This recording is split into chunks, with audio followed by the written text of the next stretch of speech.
отвлеклась немножечко. Люди? Ну, переведете, да? Следующий еще. Люди, петь мне дальше? Нет, вы мне расскажите, что вы хотите. Что я буду петь? Я их Петь? организую. Вам надо перерывчик, Нет. Спасибо. Надо что-то сказать? Следующую песню, которую я вам спою, тоже на иврите, это 120-й псалом, песня восхождения. Я выучила ее еще, когда жила в России, и включала в свои концерты. היא לקחה את השיר, אחד מהפסקים של התנ"ך, ואז העבירו לעברית, בעברית. היא למדה את זה עוד שם במוסקבה, שהייתה גרה שם. חלק, כן, פסקה היא למדה את זה. עכשיו את השיר לנו.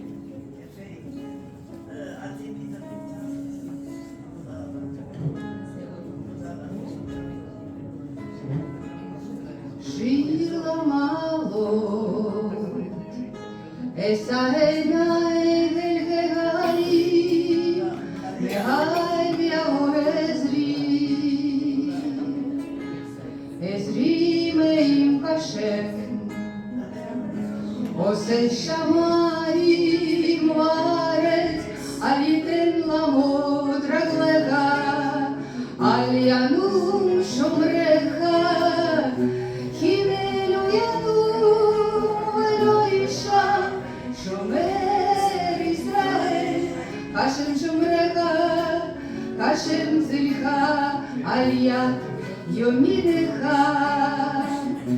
יומם כשמש לא יככה, וירח בלילה, השם ישמורך מכל רע, ישמור את נפשך, השם ישמור צאתך ובואך, מעתה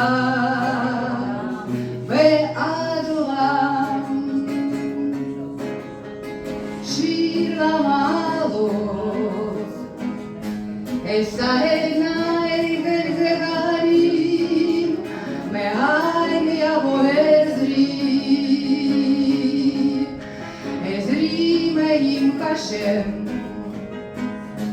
עושה שמיים וארץ, אל ייתן למות רגליך, אל ינום שומרך, כי אלו ינום ולא יישן, שומר ישראל, השם שומרך, השם צילך, על יד ימינך.